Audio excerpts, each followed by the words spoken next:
วันที่23มีนานี้ท่านคำกิงเอยมณีหักห้องเลขาพักแขวงห้องเจ้าแขวงโบแก้วพร้อมด้วยคณะได้พบปะโอลมประสนบ้านพลเจริญเมืองแขวงโบแก้วเข้าร่วมมีท่านส้มศักดิ์ปินแก้วกรรมการพักแขวงเลขาพักเมืองเจ้าเมืองมีบรรดาการนำข้องแขวงเมืองอำนาจการปกครองบ้านการจัดตั้งบ้านและประสนเข้าร่วม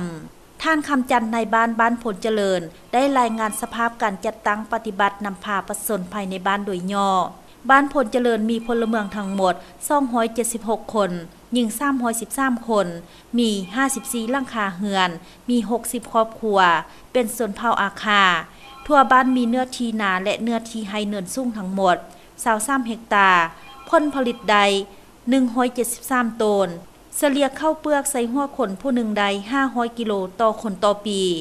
โอกาสนี้ทานคำกิงเอยมณีหักของเจ้าแขวงโบแก้วได้มีคำเห็นโอลมเน้นหนักให้อำนาจการปกครองบ้านและประชาชนทุกคน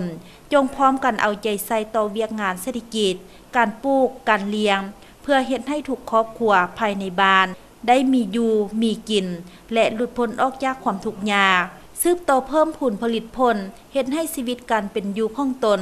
ได้หังมีเข้มแข็งจากนั้นท่านพร้อมคณะได้นำเอาเครื่องนุ่งห่มประเภททรงเสื้อมามอบให้ประชาชนบ้านผลเจริญ